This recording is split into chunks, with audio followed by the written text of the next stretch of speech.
Assalamualaikum warahmatullahi wabarakatuh. Salam sejahtera untuk kita semua. Semoga selalu diberi perlindungan oleh Yang Maha Kuasa dan senantiasa diberi kesehatan. Perkenalkan, nama saya Wahyu Nur Fitrianto dengan NIM 20.05.52.0098. Saya dari kelas akuntansi F1, berasal dari Universitas di Kubang, Semarang. Saya di sini sedikit ingin menjelaskan atau mempresentasikan tentang tata kelola perusahaan atau yang lebih sering disebut dengan istilah Good Corporate Governance. Di sini saya akan membagi menjadi beberapa tahap. Yang pertama yaitu munculnya tata kelola perusahaan, kemudian pengertian dari tata kelola perusahaan, kemudian yang ketiga itu prinsip-prinsip tata kelola perusahaan, yang keempat yaitu manfaat tata kelola perusahaan, yang kelima yaitu tata kelola perusahaan dan hukum perseroan di Indonesia, dan yang terakhir yaitu yang keenam yaitu organ khusus dalam penerapan tata kelola perusahaan.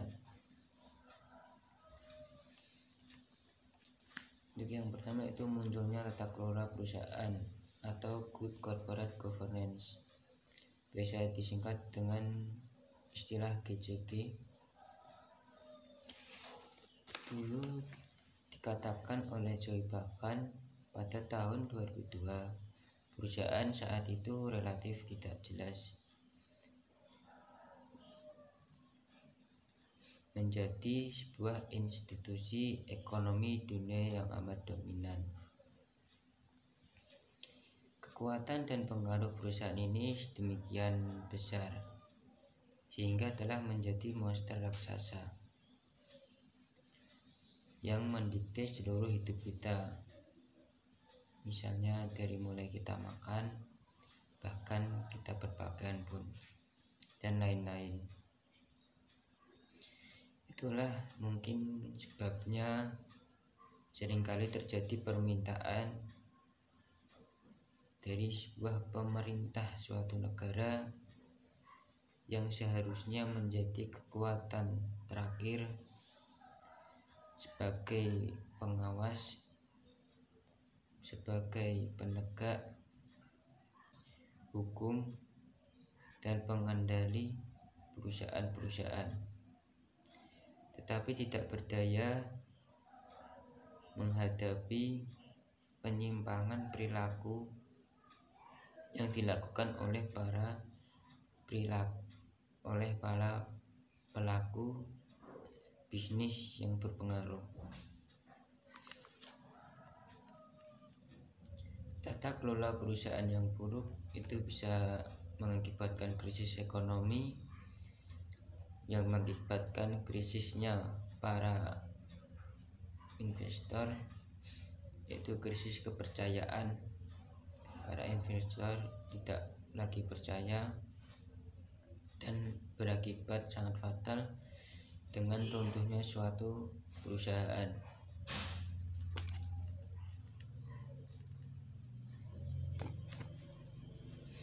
Itulah secara singkat saya menjelaskan sedikit tentang munculnya GCG. Kemudian yang kedua itu pengertian tata kelola perusahaan atau GCG. Istilah corporate governance pertama kali diperkenalkan oleh Cadbury Committee di Inggris pada tahun 1992. Ia menggunakan istilah tersebut dalam laporannya yang kemudian dikenal sebagai Cadbury Report.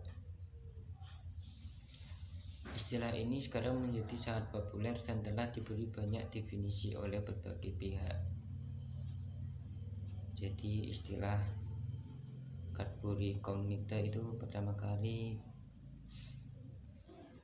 istilah itu digunakan di negara Inggris pada tahun 1992 yang digunakan dalam sebuah laporan, dan laporan itu dikenal sebagai Cadbury Report. Berkembang sampai sekarang dan telah didefinisikan dari berbagai pihak. Di sini saya akan menjelaskan ada sekitar 5 pihak.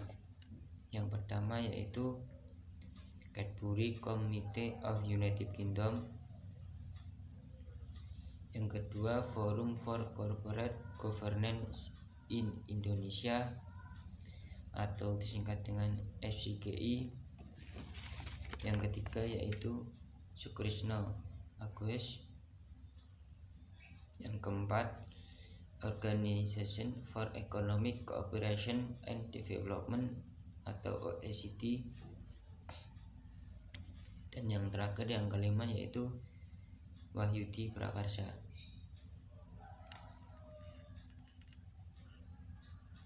Kita bahas dulu untuk yang pertama yaitu Cadbury Committee of United Kingdom. Berbunyi seperangkat peraturan yang mengatur hubungan antara pemegang saham, pengurus atau pengelola perusahaan, pihak kreditur, pemerintah, karyawan, serta para pemegang kepentingan internal dan eksternal lainnya, yang tentunya berkaitan dengan hak-hak dan kewajiban mereka. Atau dengan kata lain, suatu sistem yang mengarahkan dan mengendalikan perusahaan.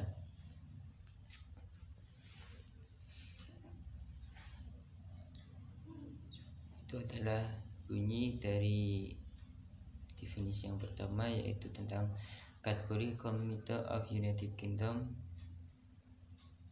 Sekarang kita beralih yang kedua, yaitu Forum for Corporate Governance in Indonesia atau disebut dengan FCGI pada tahun 2006.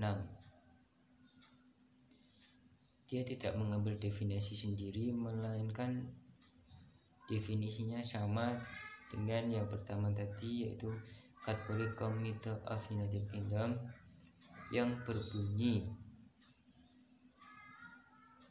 seperangkat peraturan yang mengatur hubungan antara pemegang saham, pengurus atau pengelola perusahaan, pihak kreditur, pemerintah, karyawan, serta para pemegang kepentingan internal dan eksternal lainnya, yang berkaitan dengan hak-hak dan kewajiban mereka, atau dengan kata lain suatu sistem yang mengarahkan dan mengendalikan suatu perusahaan.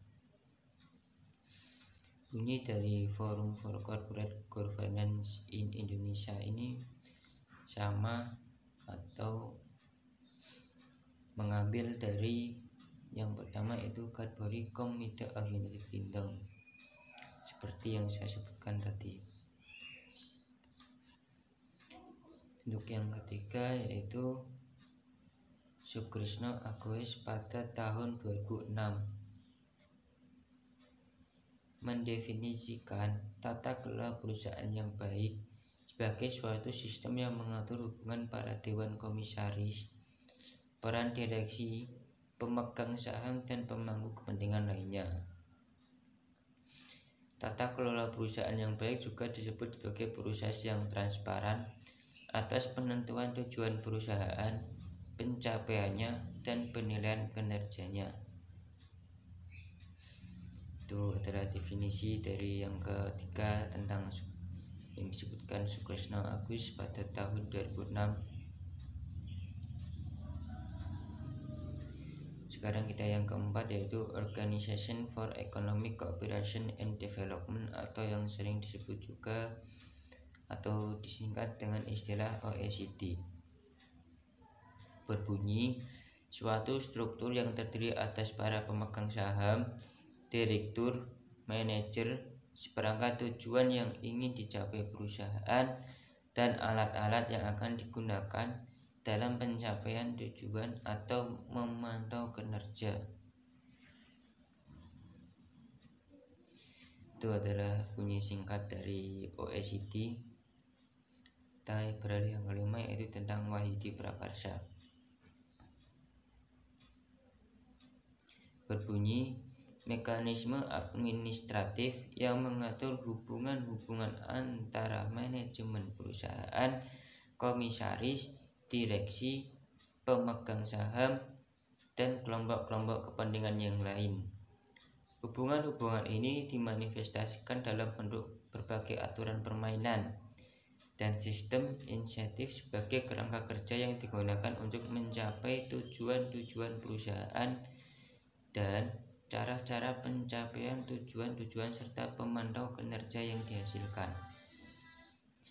Itu adalah bunyi dari yang kelima, yaitu tentang Wahyudi Prakarsa.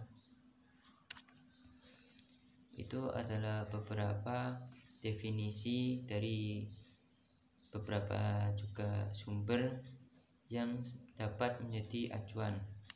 Dari yang pertama yaitu dimulai dari Cadbury Committee of United Kingdom, dan yang terakhir saya sebutkan tadi yaitu tentang Wahyudi Prakarsa.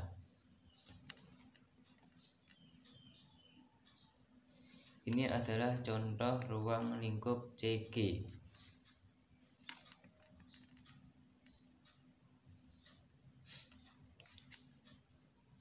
Ada beberapa di sana. Di sana ada pemerintah atau regulator, ada pemasok, kemudian masyarakat, kreditur, pelanggan, dan beberapa kelompok lainnya yang tidak bisa saya sebutkan. Di situ juga ada pengertian CG dalam arti luas,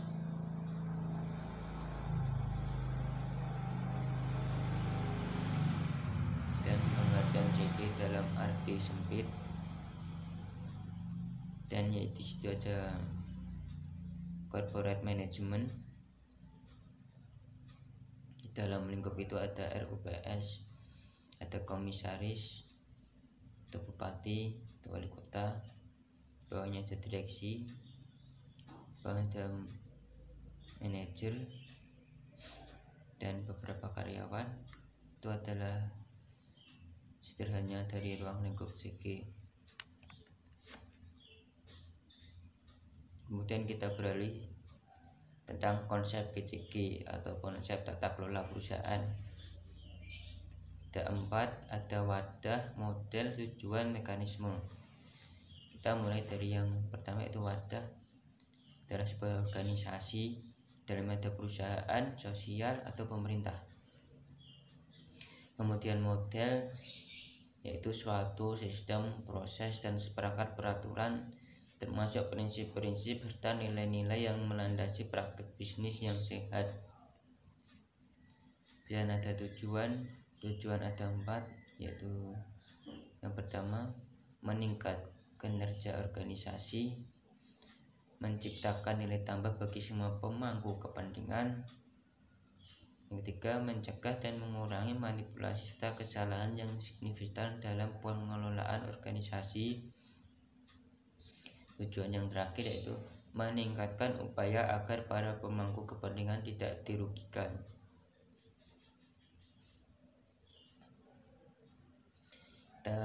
Konsep yang terakhir yaitu yang keempat, yaitu mekanisme, mengatur dan mempertegas kembali hubungan peran, wewenang, dan tanggung jawab. Di sini dia ada 2 arti, yaitu dalam arti sempit dan arti luas. Untuk yang pertama, arti sempitnya itu antar pemilik atau pemegang saham, dewan komisaris, dan dewan direksi. Itu adalah arti sempit.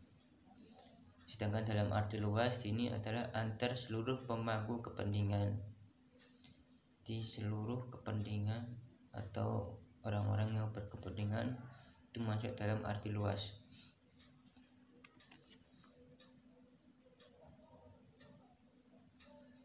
Kita masuk selanjutnya, yaitu yang ketiga, tentang prinsip-prinsip GCG.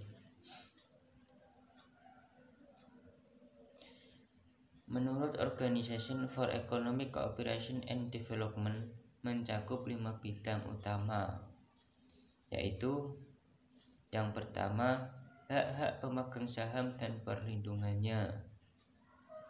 Yang kedua itu peran para karyawan dan pihak yang berkepentingan lainnya. Yang ketiga itu pengungkapan yang akurat dan tepat waktu. Yang keempat, transparansi terkait dengan struktur dan operasi perusahaan. Dan yang kelima, yang terakhir tentang prinsip-prinsip KCK, yaitu serta tanggung jawab dewan terhadap perusahaan, pemegang saham, dan pihak-pihak yang berkepentingan lainnya. Itulah ada 5 prinsip-prinsip KCK yang saya sebutkan tadi.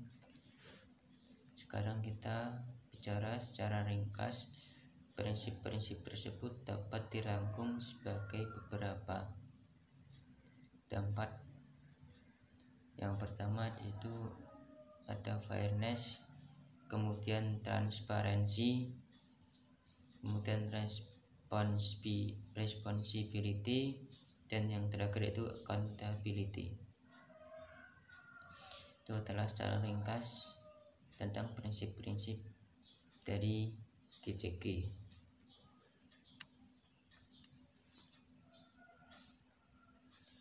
Selanjutnya saya akan menjelaskan tentang dasar KCK yang efektif. Yang pertama, ada 4 ya.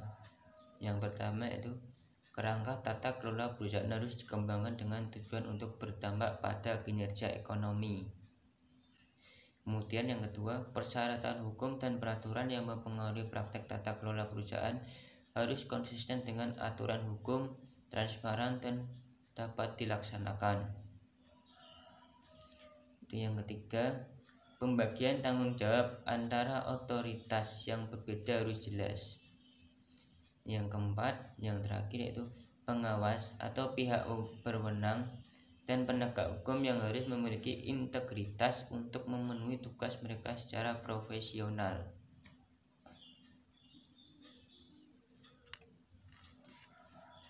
Selanjutnya kita masuk ke yang keempat, tentang manfaat KCK. Di sini saya akan menjelaskan dan dibagi menjadi 2, yaitu menurut DJR dan kawan-kawan pada tahun 2003 dan menurut Indra Surya dan Ivan Yustiavandana pada tahun 2007. Jadi secara ringkasnya manfaat KCK ini yang saya akan jelaskan yaitu menurut pada tahun 2003, dan selanjutnya ada yang berpendapat yaitu pada tahun 2007.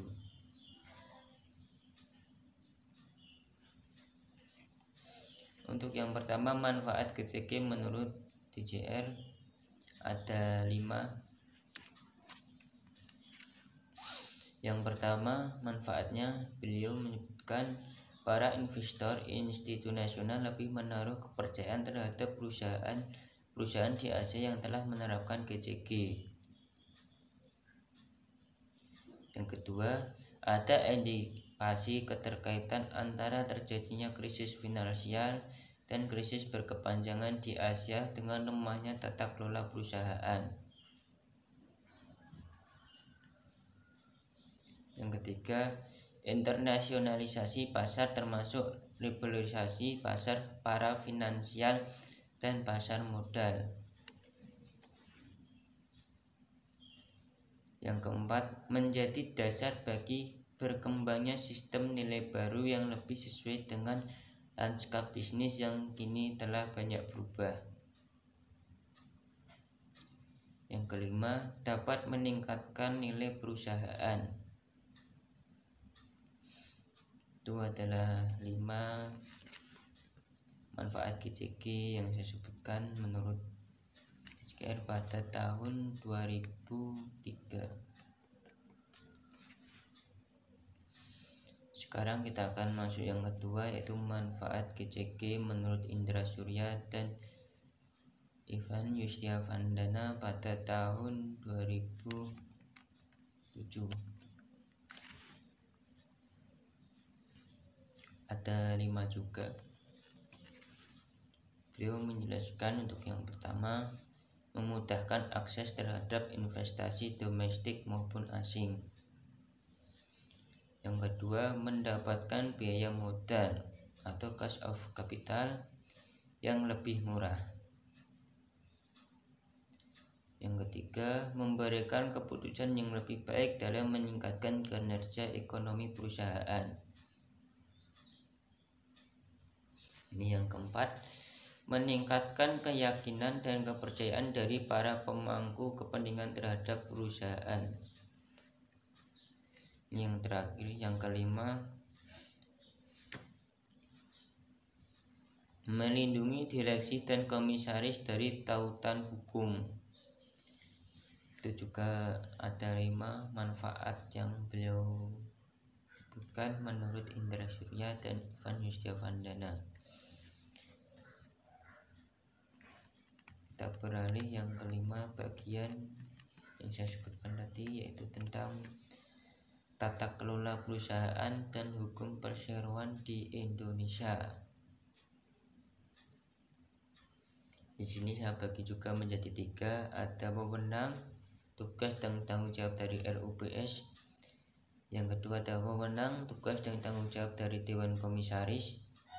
Dan yang terakhir, yang ketiga, yaitu wewenang, tugas dan tanggung jawab dari Dewan Direksi.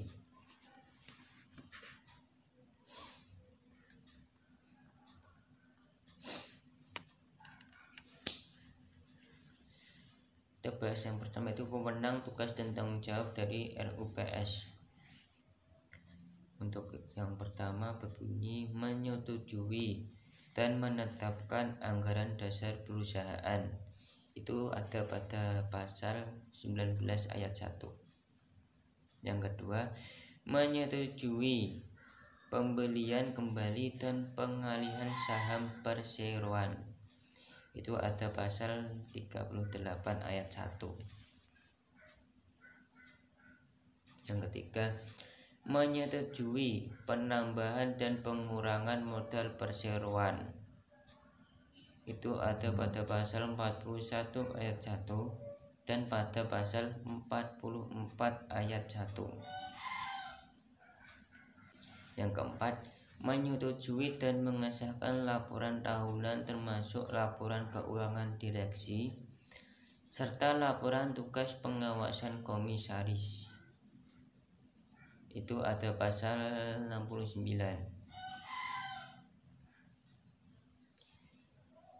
Kita yang kelima, yaitu menyetujui dan menetapkan penggunaan laba bersih, penyisian cadangan, dividen serta dividen interim. Itu terletak pada pasal 71 dan pasal 72.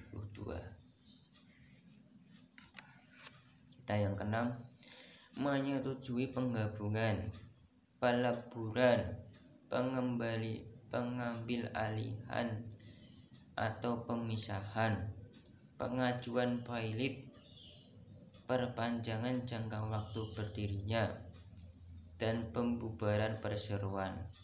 Itu juga ada pada pasal 89. Ini yang ketujuh, menyetujui pengangkatan dan pemberhentian anggota direksi dan komisaris. Itu ada pada pasal 94 dan pasal 111. Yang terakhir ini dari tentang wewenang, tugas dan tanggung jawab dari RUPS, yaitu yang ke-8, menetapkan besarnya gaji dan tunjangan anggota direksi dan komisaris. Ini ada pada pasal 96 dan pasal 113.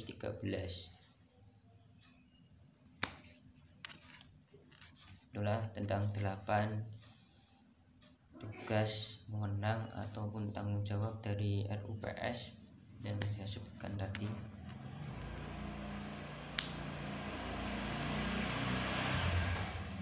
Kita beralih yang kedua, itu wewenang, tugas, dan tanggung jawab dari Dewan Komisaris. Ada 5. Yang pertama yaitu melakukan tugas dan tanggung jawab pengawasan atas kebijakan pengurusan, jalannya pengurusan pada umumnya, dan memberikan nasihat kepada direksi. Ini ada pada pasal 108 dan pasal 114. Yang kedua yaitu bertanggung jawab dan renteng secara pribadi atas kerugian perseroan bila yang bersangkutan bersalah atau lalai dalam menjalankan tugasnya. Ini juga ada pada pasal 114 ayat 3 dan ayat 4. Yang ketiga yaitu bertanggung jawab renteng secara pribadi atas kepalitan perseroan bila disebabkan oleh kesalahan dan kelalaian dalam menjalankan tugas dan pengawasan dan pemberian nasihat. Ini terletak pada pasal 115.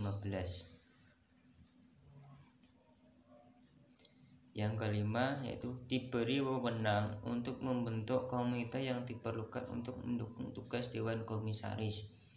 Ini ada pada pasal 121.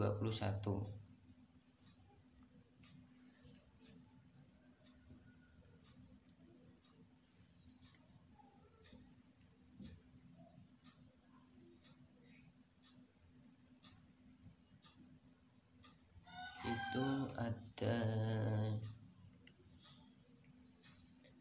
5 tentang wewenang, tugas, dan tanggung jawab dari Dewan Komisaris, yaitu yang pertama tadi dan sampai yang terakhir disebutkan sampai yang kelima.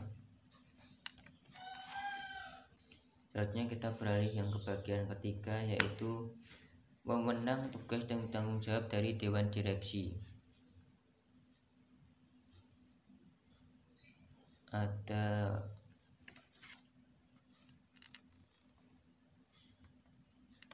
7 bagian ya, 7, yaitu yang pertama menjalankan pengurusan perseroan untuk kepentingan perseroan sesuai dengan kebijakan yang dianggap tepat dalam batas yang ditetapkan Undang-Undang dan Anggaran Dasar Perseroan. Itu terdapat pada pasal 92. Itu yang kedua, bertanggung jawab renteng dan penuh secara pribadi atas kerugian perseroan bila yang bersangkutan bersalah atau lalai dalam menjalankan tugasnya.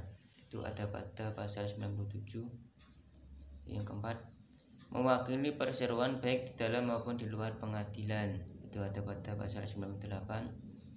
Yang keempat, wajib membuat daftar pemegang saham risalah RUPS dan risalah dapat direksi atau pasal 100 ayat 1A. Itu terdapat pada pasal 100 ayat 1A. Yaitu sekarang yang kelima, wajib membuat laporan tahunan pada pasal itu 100 ayat 1B. Kemudian yang keenam, wajib memelihara seluruh daftar risalah, dokumen keuangan, dan dokumen perseroan lainnya di tempat kedudukan perseroan. Itu ada pada pasal 1C dan pasal 2. Sekarang yang terakhir yang ke-7, wajib meminta persetujuan RUPS untuk mengalihkan kekayaan perseroan atau menjadikan jaminan utang perseroan. Pada pasal 102. Itulah beberapa tadi yang disebutkan dari mulainya wewenang, tugas, dan tanggung jawab dari RUPS, kemudian wewenang, tugas, dan tanggung jawab dari Dewan Komisaris, dan wewenang, tugas, dan tanggung jawab dari Dewan Direksi. Kita yang keenam yaitu tentang bagian yang saya pisah tadi, yaitu organ khusus dalam penerapan GCG. Menurut Indra Surya dan Irfan Yustiavanda pada tahun 2006 menyebutkan paling tidak diperlukan 4 organ tambahan untuk melengkapi penerapan GCG, yaitu komisaris independen yang pertama, kemudian direktur independen yang kedua, yang ketiga ada komite audit, dan yang keempat ada sekretaris perusahaan. Itulah beberapa materi yang bisa saya dapat sampaikan tentang tata kelola perusahaan atau yang disebut dengan disingkat GCG mulai dari munculnya GCG, kemudian pengertian GCG, kemudian prinsip-prinsip GCG dan manfaat GCG, serta GCG dan hukum perjuangan di Indonesia, dan yang terakhir dari organ khusus dalam penerapan GCG. Itulah materi yang dapat saya sampaikan. Bila ada salah pengucapan kata atau salah informasi yang saya dapatkan atau salah pengetikan, saya mohon maaf sebesar-besarnya. Terima kasih yang telah menyaksikan video presentasi saya kali ini. Saya ucapkan terima kasih. Untuk yang terakhir, Assalamualaikum